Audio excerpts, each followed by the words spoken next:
MME name is Clara Whitmore. I'm 27 years old. And if there's one thing I've learned about my family, it's this. Image comes first, truth comes last. And I'm always the one who pays the price for that order. I wasn't surprised when people laughed at me. I grew up with it. The raised eyebrows, the sighs, the looks that said, try harder to be like everyone else. But nothing prepared me for the moment. A man who barely knew me, my sister's new boyfriend, leaned back in his chair during a family dinner and asked if I was still unemployed, like it was the punchline of a joke he'd been waiting to tell. Everyone laughed. My dad even nodded like he agreed. And for a moment, I almost let it slide. I almost swallowed it the way I always had. But the thing about humiliation is sometimes it hits you exactly when you're done pretending you don't feel it.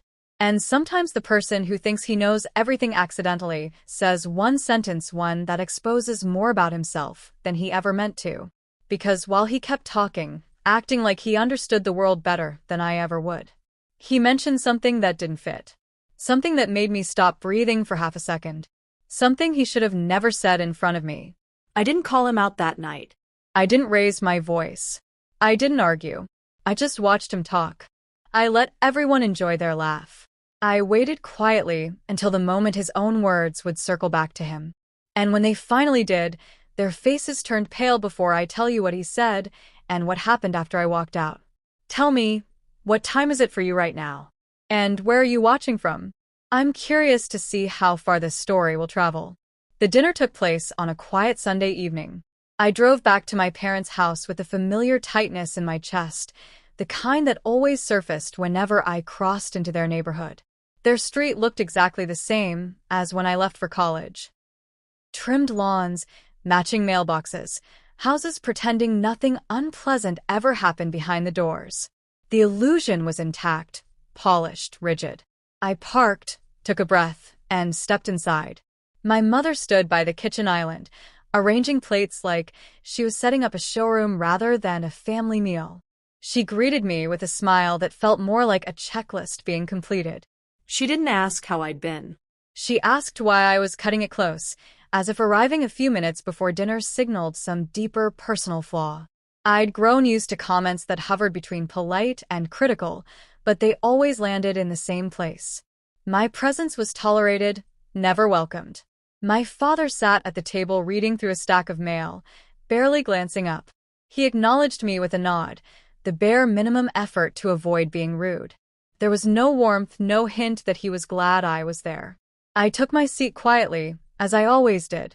A few minutes later, my sister walked in wearing a polished smile, followed closely by her boyfriend, Evan Carter, the man who had turned their world into a stage set for his charm.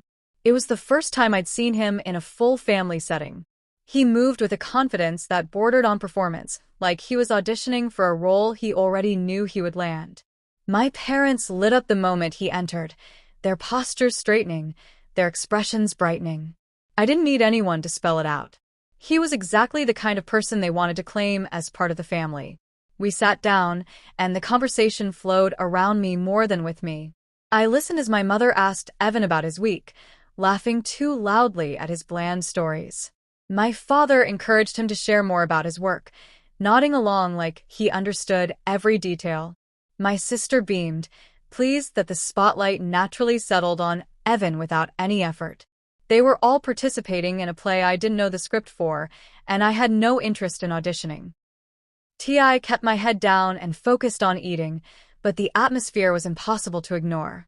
My mother occasionally glanced at me, as if checking whether I planned to contribute something impressive. My father seemed relieved every time I remained silent. The dynamic wasn't new, but it felt sharper that night, as if everyone had agreed beforehand that I shouldn't disrupt the perfect picture. It didn't take long for the table's attention to shift toward me anyway. It always did. It wasn't curiosity, it was tradition. Snorts. My family had a way of inspecting me under the guise of conversation, searching for updates that confirmed their assumptions. They measured progress in the simplest terms: job titles, promotions, salaries, milestones they could mention at social gatherings. Anything that didn't fit that mold was considered a step backward. So when the moment came, it came quietly but predictably. Evan turned toward me with a look I'd seen on countless people who thought they understood me after 2 minutes of observation. He asked casually about my work, his tone light, almost friendly, but beneath it was something else, a calculation, an expectation that I would provide an answer that reinforced whatever story he had already crafted in his mind. I answered simply, offering nothing extra, and watched his expression change in subtle ways. My mother shifted in her seat, and my father's jaw tensed. They didn't say anything, but the silence was enough to underline their discomfort.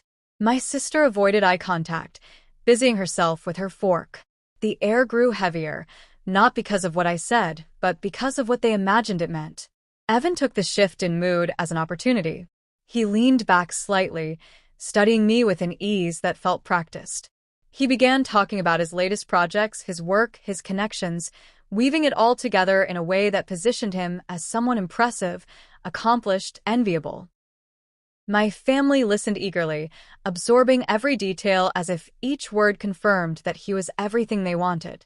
I sat still watching, listening, waiting. Nothing dramatic happened that moment. No raised voices, no arguments, no confrontation.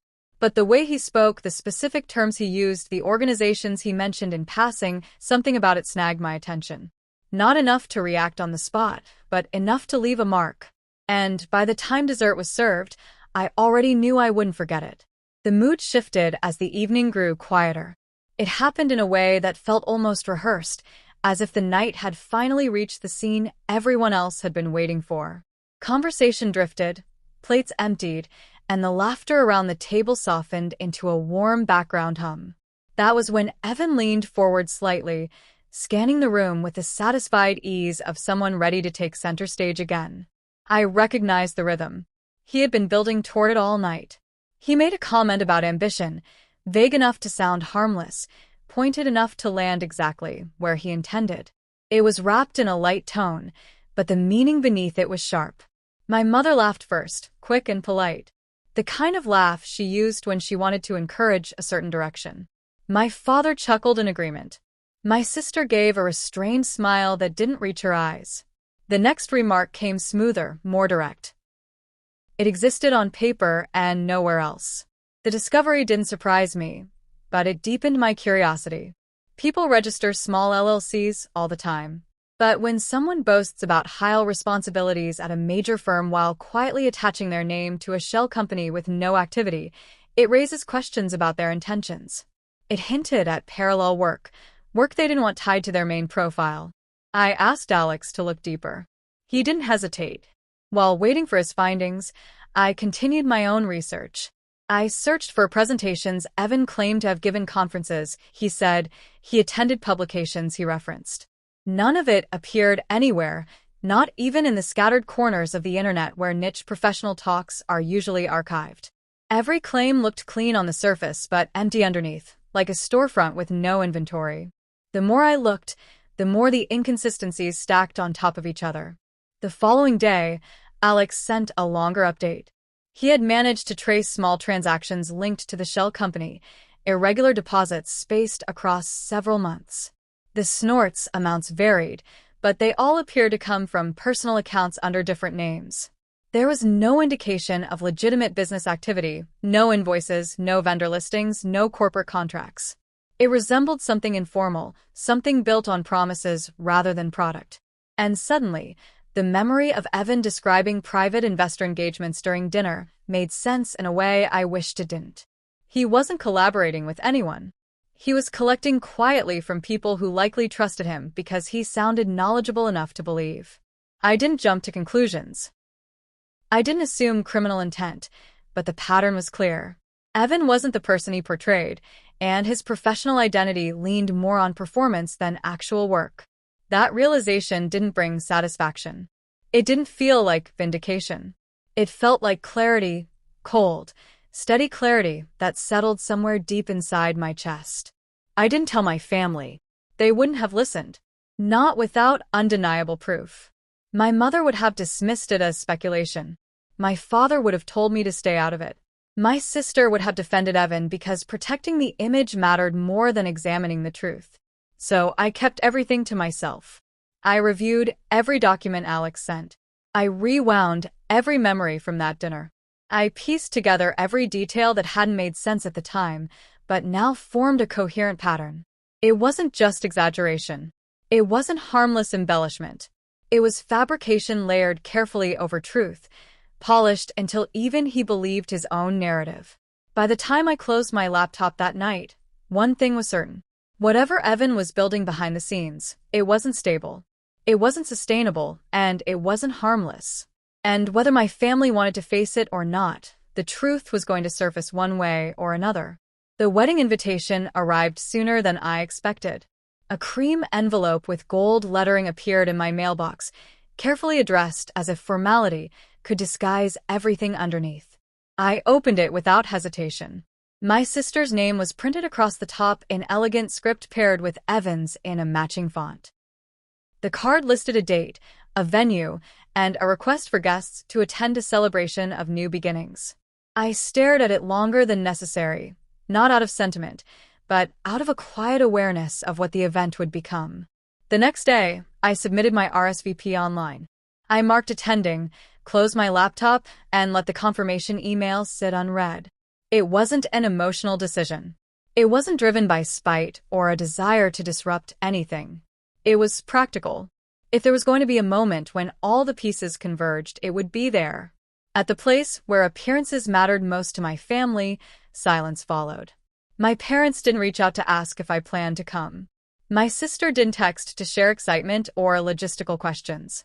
They all moved forward with their lives as if the dinner never happened, as if the distance between us was something natural rather than the result of choices made at that table. I didn't mind the quiet. It gave me space to think, to observe, to plan. A few days later, a message from Alex and one appeared on my phone. He had found something new in the records, something that shifted the situation from suspicious to serious. I opened the file he sent, scrolling through transaction lists, timestamps, and spreadsheets he had reorganized for clarity. The deposits into Evan's shell company weren't random. They formed a pattern when arranged chronologically. The amounts increased gradually, then spiked, then leveled off. They resembled staged rounds of personal fundraising rather than income from legitimate work. The more alarming part came next.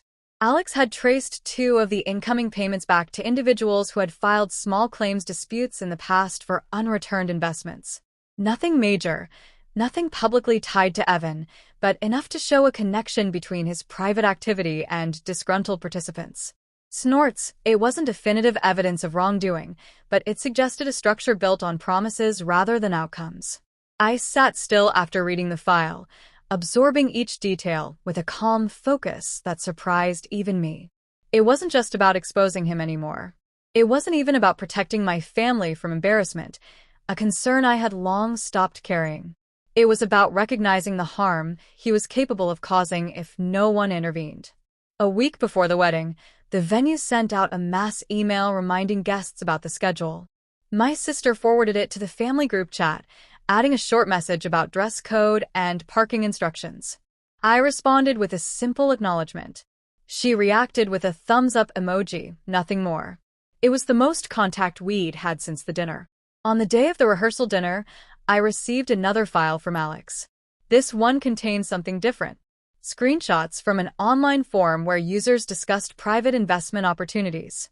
A profile that matched Evan's writing style appeared repeatedly promoting a project described with buzzwords but lacking transparent documentation. Some users praised him.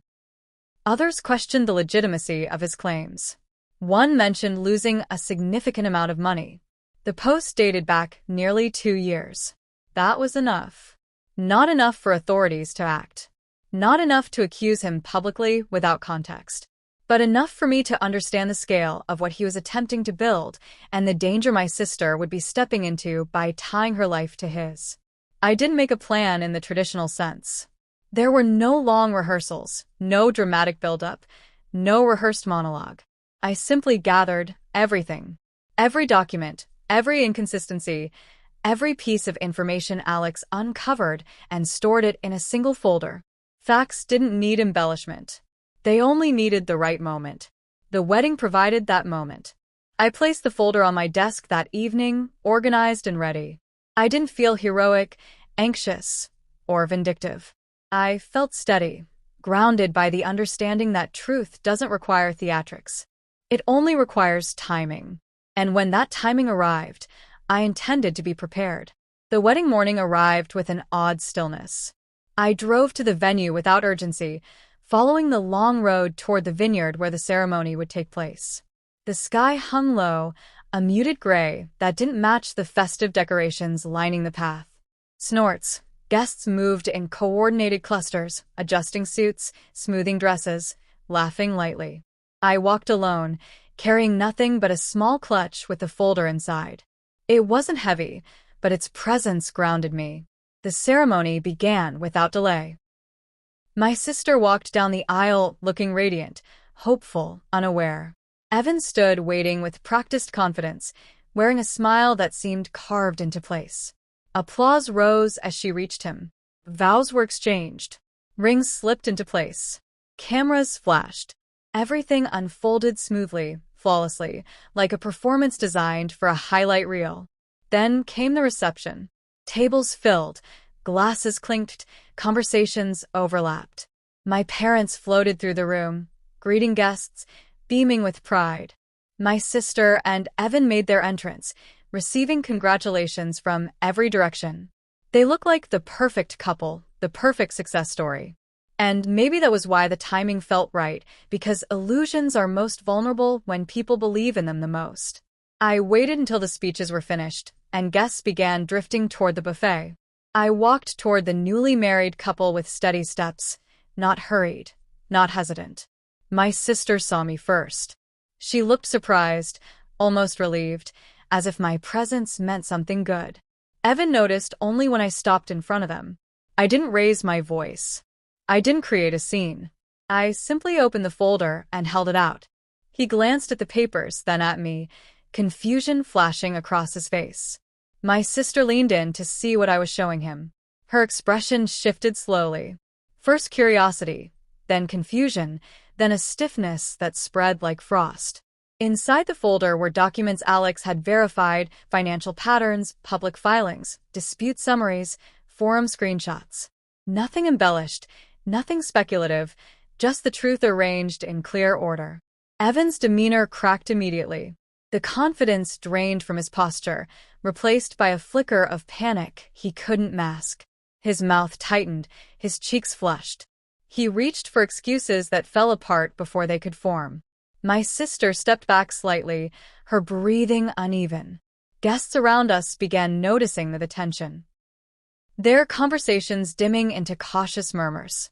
My parents approached, their expressions shifting from irritation to alarm when they saw the papers. I didn't explain. I didn't accuse. I didn't narrate his actions. I only said one sentence. Calm, steady, undeniable. You should know who you married. The silence that followed was heavier than any confrontation I could have engineered. Evan's reaction did the rest. His defensiveness, his frantic attempts to dismiss the evidence, his failure to provide a coherent explanation. Each response revealed more than the documents themselves. My sister watched him unravel in real time, the polished mask she had fallen in love with collapsing in front of an entire room. My parents reacted exactly as I expected. They blamed me. My mother insisted I was trying to ruin the day. My father said I was making this about myself. Their words carried no surprise. They were echoes of every moment they had dismissed my perspective in favor of whoever stood taller, spoke louder, or projected certainty. I didn't stay to defend myself. I didn't wait for validation or apologies. I stepped away from the cluster forming around the couple, walked past the rows of tables, and headed toward the exit. No one followed me. Not my parents, not my sister, not even Evan, who was too busy scrambling to salvage the image he had constructed. Outside, the air felt lighter. I reached my car, placed the now empty folder on the passenger seat, and sat for a moment, letting the sounds from the reception fade behind me. I didn't feel victorious. I didn't feel regret. What I felt was clarity. Sharp, clean, long overdue. Cutting ties wasn't dramatic. It wasn't painful. It was necessary. As I drove away, I understood something I had spent years resisting. Sometimes the family you're born into isn't the one that protects you. Sometimes the role they assign you is too small for the person you actually are. And sometimes walking away isn't abandonment, it's self-respect. If you listen to my story all the way through, thank you for giving it your time. And before you go, tell me in the comments, what do you think is harder, speaking up or finally walking away?